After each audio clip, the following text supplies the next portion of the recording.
How to solve your financing problems in self-storage. That's the subject of today's show here on the Commercial Real Estate Report, empowering you to build generational wealth with real estate. I'm your host, Chris Berg, Head of Business Development with Abernathy Holdings. We build Class A self-storage sites, California, Arizona, and soon to be beyond. Excited to introduce you to our guest today. He's with Talinvest Capital. Talinvest Capital does a great job supporting the self-storage asset class. They sponsor events at Self-Storage Association, California Self-Storage Association, putting on really great educational panels. And so with us today, the Director of Business Development there at Talinvest Capital, David DiRienzo. David, welcome to the show. It's great to have you, man. Thanks, Chris. I really am excited about the opportunity to be here and look forward to educating your viewers on the state of the markets here in today's complicated environment. I'm glad you said that because I was going to say that myself. It's shifting. I think there's a lot of people that anticipated a lot more rate cuts throughout this year. And also they're like, wait, there might not be any. So we'll dive into all that in a moment. I think what I really want to get into today is sort of what are some of the more prominent problems that you're seeing today within the marketplace and how you're helping people solve those challenges. But first, just give us a little bit about your background and what you're doing now at Talinvest Capital. Yeah, great. I appreciate that. Well, Talinvest Capital is a capital markets advisory company. So we focus on primarily placing debt on behalf of borrowers who are commercial real estate experts. We do a lot in the self-storage sector. We've done actually 12 billion of financings in that sector alone, but we are also involved in the broader commercial real estate sector. So we've done historically about 13 billion in commercial real estate placements. So our expertise is broad on the debt side of things. We've also been principals in a prior life.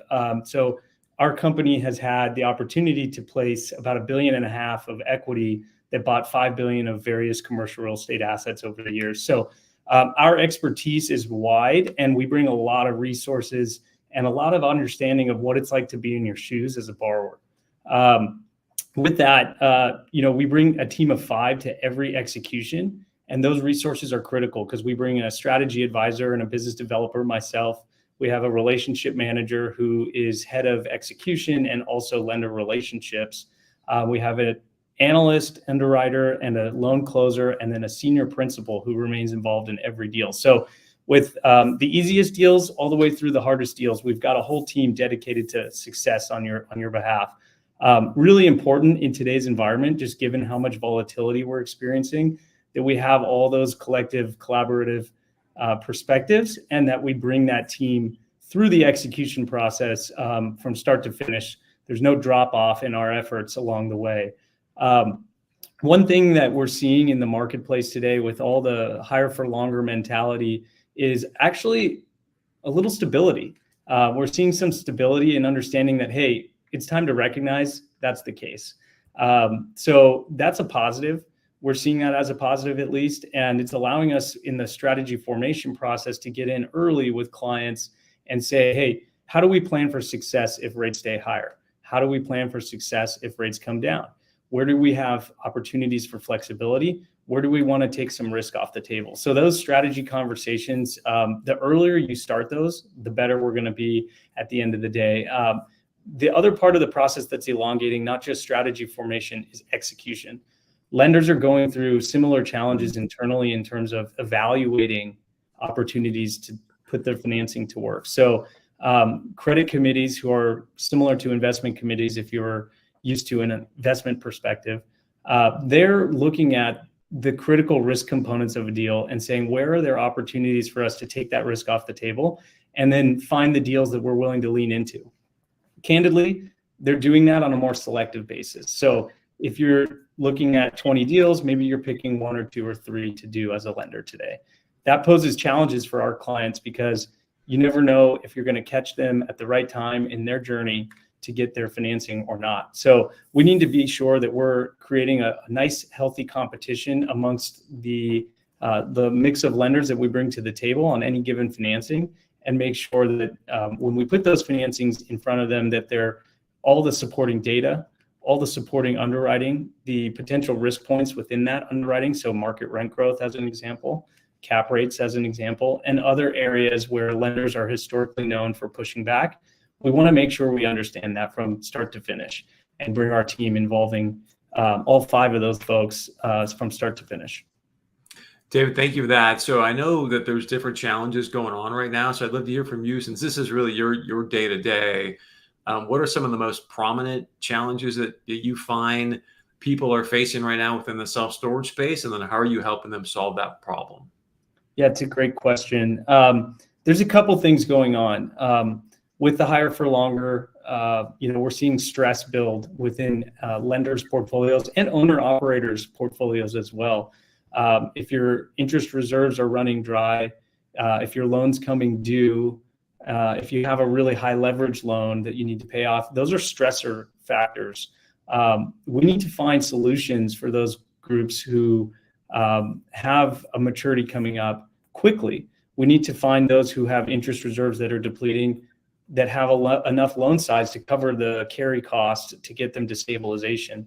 And in the case of a high leverage loan, we need to look at alternative solutions that might have the opportunity to be a senior lender with high leverage, or a structured finance deal where we bring other types of financing to close that gap.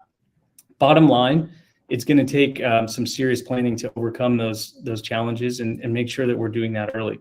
But in addition to those business plan challenges, what we're seeing is the banking sector has had some challenges. They're facing lots of scrutiny from the regulatory bodies. They're having some liquidity issues with non-performing loans. We're also seeing that they're requiring deposits and primarily recourse lenders today. So if you are doing construction loans or bridge loans where those lenders were the primary vehicle for your projects, the likelihood of your existing relationship being there for you has diminished.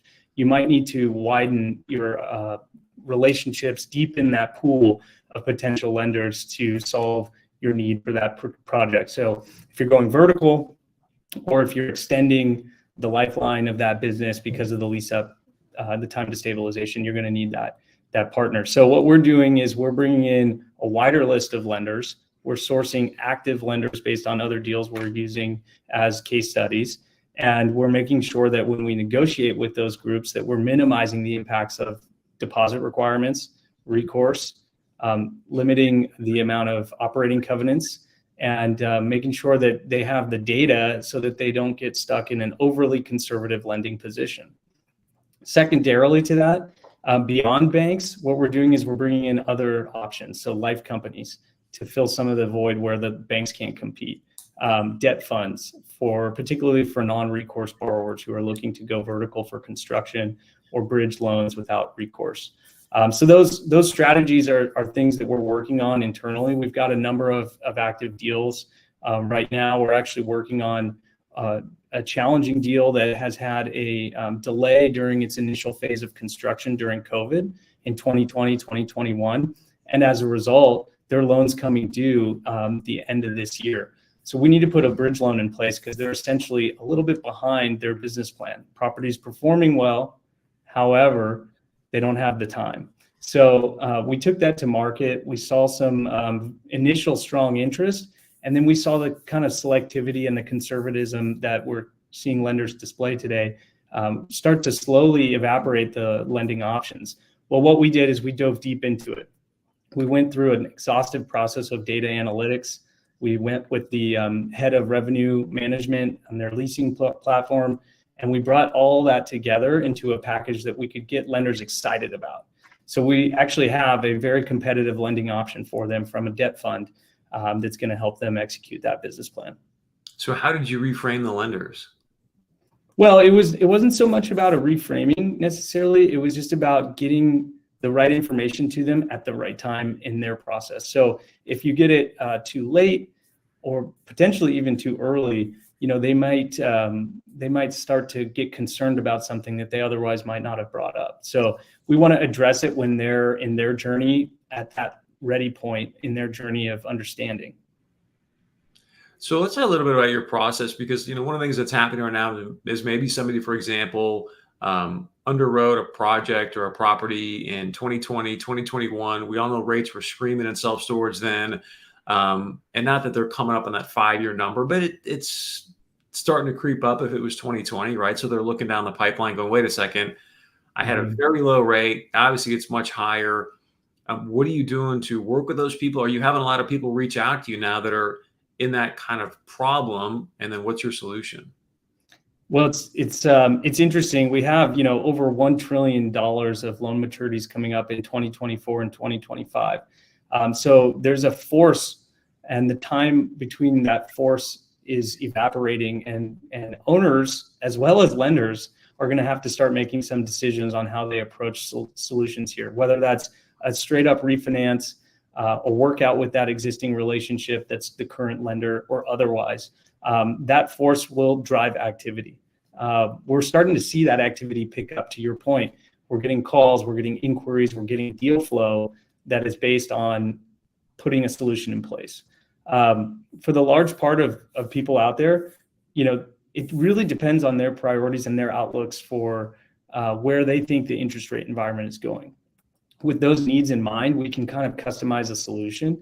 So for example, if you truly believe rates are coming down, and by rates, I mean short-term rates and maybe even long-term rates, we want to maximize flexibility. So having a lender who has flexible prepay, whether that's a floating rate or a fixed rate lender, will depend a little bit on the asset and your priorities. Typically, a fixed rate lender will have a lot more prepayment penalty than a floating rate lender, because they're expecting a specific yield on that money that's out. Well, there are some new innovative programs that are coming out that are increasing that flexibility with a fixed rate component. So if you're in a bridge position or a transitional business plan, we can maybe source the right fixed rate opportunity for you if it meets the needs of the asset and the borrower.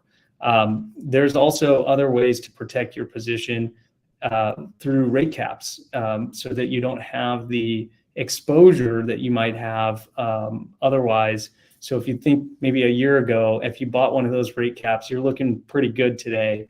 Feeling good about that decision. Looking forward, those rate caps are still pretty expensive. And with the expectation that rates are going to come down some on the short end of the curve, the question is it a worthwhile decision to make? Of course, you want to take that risk off the table. Now, we negotiate those to minimize the damage in terms of the cost of putting those hedges in place. But again, it comes back to the needs of the borrowing client and the needs of the asset, and how we can match that with some of the innovative programs in the marketplace today. We're doing that day in and day out across our portfolio of active financings. We've got a few other things that we're seeing. We're seeing that with the selectivity comes an interest in bigger deals, with better sponsorships in better markets, but also from smaller lenders wanting to make bets in a local community level. So within the banking sector, there's some opportunities on the community bank level and a few select regional banks that are getting creative, but also life companies and debt funds who really want to get a lot of money out the door. So we have a institutional quality self-storage owner who has a bridge portfolio, a multiple asset portfolio. It's a large financing, and they're actually seeing 8 lenders right now compete to win their business. Pretty significant. Wow. Yeah, very significant. So there's a lot of moving elements in the marketplace today. And at the end of the day, what's most important is what's important to you as a borrower and what's realistically achievable in the market based on your business plan. How many people are you seeing right now, again, that maybe underwrote their project back in to say 2020 for easy math, but in that ballpark, if you will. But now we've seen what's happening right with the life storage situation. They're just really reducing the public rates. I think you're seeing more mom and pop people trying to figure out, hey, how do I compete with this? Are you seeing people come to you with concerns around negative leverage because they just can't make the numbers work, and now they've got a refi coming up in the next 12 to 24 months? Yeah, I mean, buying time for a potential improvement in the future has been a big part of our discussions, doing that through a refinance. The other thing that I'd say that's, the seasonality component of the leasing trends that we're seeing in markets has returned in a big way. We're really hoping for a strong summer leasing season for most major markets and secondary markets where our business activity is. It's hard to predict how strong that might be. So we have to adopt a little bit of it is what it is mentality and try to prepare the mitigants to say, why this opportunity is positioned for success over the long term, aligning that with the potential timeline of the lender. So, if it's in a market where there's strong demographic growth, maybe that will continue to fuel it. If it's in a market with limited supply because there's strong barriers to entry, we emphasize that in the write-up that we put together. But it really kind of comes down to the nuances of the individual deal and the type of lender you're trying to secure, because some of the lenders, they get it, they understand there's going to be fluctuations in business plan. Others maybe hope to see it going up like a hockey stick. You never know. But we've got to make sure that we put together an analysis of the risks and all the mitigants that support the investment decision on both behalf of the equity investor and the lender, who's essentially an investor in their own right, just not in a controlling position. So what are you hearing from lenders and bankers in regards to this and the fact that you just talked about the seasonality? I think many people would like to think we're going to see a bump maybe in the spring and the summer. And yet today I just saw some data on mortgage apps right now, and they are at one of the lowest levels in like 15 years. I mean, my point is, moving is such a critical part of the business of self-storage, and yet nobody's really moving right now unless they have to, because they've locked in these super low mortgage rates. So is that part of the conversation with lenders or not? And how much is that going to impact the seasonality, do you think? Yeah, it's a great question. It's certainly part of the conversations. We think a little bit more broadly in terms of what's driving demand at the specific business plan that we're working on. So it could be, rooftops, and mostly rooftops. It could be apartments. It could be single family. It could be new master plan developments across the street. It could also be, location driven. So if you're on Main and Main versus behind an industrial facility or something like that, the location can drive higher traffic and better views. You can also look at the competitive summary and say, what's leasing up in the market or what's already stabilized and how's that performing. All of those elements are brought into the business plan analysis and evaluated case by case from lenders. And that's where the scrutiny is today, right? It's really driving all the way down to the individual asset level, to the 1 mile, the 3 mile, and understanding the nuances of that transaction and that business plan. There's really no broad brush stroke I think you can apply based on how much volatility we're seeing in those markets across the country. But in terms of where we think the future's headed, again, it's hard to forecast. I mean, there's projects that we're working on that are leasing up strongly. There's others that have had some headwinds in terms of rent growth. So it's not ubiquitous. It's case by case. To go back to the life storage situation and where public rates currently stand, I mean, we know that, hey, look, we're going to have these very low public rates. Once we get people in, then we begin to raise rates. My question for you is around the appraisal process for some of these assets. And then what's the sales pitch to the lender to say, hey, we know these are the public rates, but these aren't the real rates. So what are you doing there? Yeah, no, great question. We get involved early on in trying to understand how the appraisals will come in terms of their economics, right? So we underwrite it from a lender's perspective, and then we underwrite it again from an appraisal perspective. And we start to look at where there might be potential risk points in the deal from a loan to value perspective, from a debt service coverage ratio perspective, from a time to lease up perspective. All those elements of risk that could affect the loan that our clients are getting are analyzed. We also have really good relationships with the top national appraisal groups across the country. And so, we go through education sessions with them and understanding how they underwrite deals. And, if we have questions about a market that we're looking at, we might say, hey, do you guys mind educating us on this market in advance of us taking on an assignment? So we use that to the advantage of our clients pretty significantly, because at the end of the day, knowledge is power, right? And we have to protect our clients from the risks in the deal. And the earlier we can get involved to do that, the better. We always suggest in this market environment, more lead time than not. And where we've seen kind of the minimum lead time for success is roughly 120 days. I know it seems really long, but we can go through some back and forth strategy. We can, do a lot of underwriting and analysis on the market, really look for the risks, prepare those mitigants, and demonstrate those strengths. And through that process, we've found a pretty good track record of success, even amidst this volatility. Despite maybe some of the changing economics, those merits of the deal, they hold consistent. I want to get into your 120-day kind of process, if you will, in a moment, but I want to back up to the appraiser piece. Tell me about the education part of this, because we had a recent situation where the appraisal came in much lower than we expected. We came back and said, hey, wait a second, what about this? What about that? And raised the appraisal, a really healthy amount. So tell me how you're working with these appraisers now, the education piece, and then what does that ultimately mean for your clients? Yeah, sure. We try to, as a company, stay educated on all the markets we're active in. If we see assignment coming in that is a new market, or maybe a market we haven't touched in a while, we're going to want to get quickly educated on that. So we have some internal tools and data that we use, and then we'll leverage the relationships we have with appraisers as well to start to get educated on the prevailing trends in those markets. Specific to overcoming challenges in an appraisal, we're actively involved to the extent that we're allowed to be.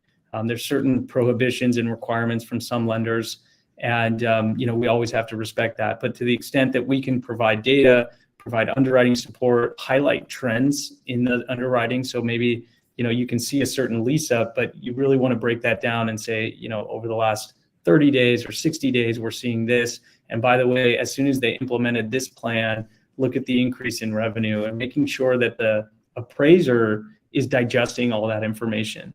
Now, they're generally pretty good about the prevailing trends in the market.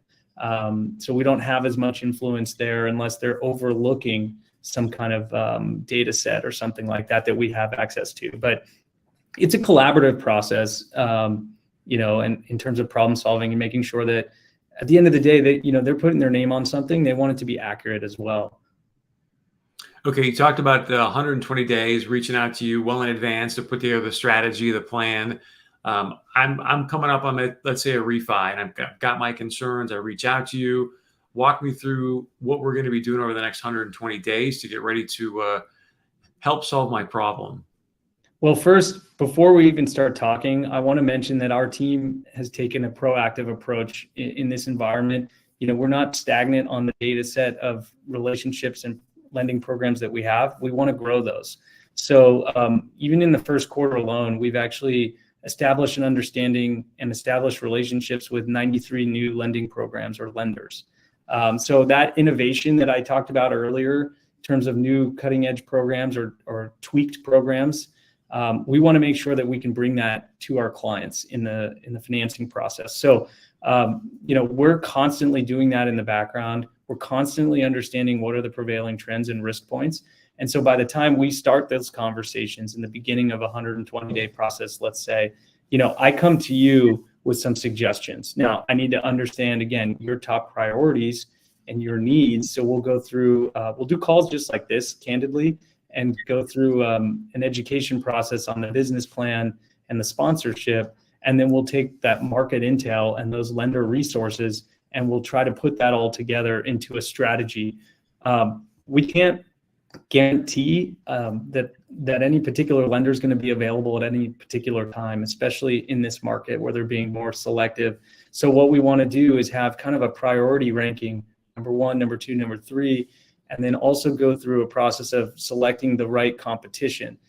Sometimes we'll use strategic competition for a lender who's maybe better on maximizing loan proceeds, and pair that with another lender who's better at tighter pricing, and try to find someone who's going to listen that both of those competition forces are in there, and they want to win the deal so bad that they're going to adjust their pricing lower and their proceeds higher and make the ultimate winning bid. So that's again, it's an iterative process, but it's rooted in all the work that we're doing on other financing assignments, as well as all the work we're doing internally to be prepared to guide you through the current market environment. Anything else you want to add or share, David? It's the internet's a little bit glitchy, so we can do this again, but I just want to see if I want to give you a chance for the last word. Yeah, I apologize. Tech somebody has to do something for us in a bad way. But, what can you do? The only thing I'd say is, look, Since February, we've had an 87 basis point rise in the 10-year Treasury to today. So there's a lot of volatility still out there. The more time you have in the process, you can kind of control your entry point. And you can kind of evaluate your options without having your backs against the ropes. So I really want to emphasize the timing component. The other things that clients or borrowers can do to prepare is be proactive. Don't wait for your maturity in 18 months to start strategy. You know, what's your strategy if rates do come down? What's your strategy if they don't? Have those answers, at least in concept. Engage an advisor earlier, whether it's us or otherwise. You know, if you were selling an asset, you likely want to do the same thing. You know, maximize your opportunity, maximize your value, maximize the resources that we bring to the table through our lender relationships, through our team, through our experience of BIN principles, and through our experience, you know, advising clients over several decades.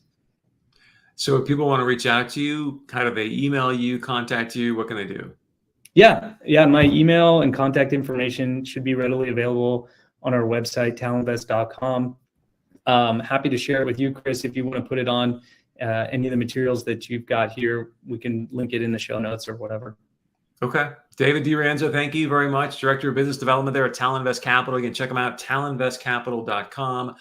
Do some great work there. We'll continue to keep you abreast of what's happening in the markets here on the Commercial Real Estate Report.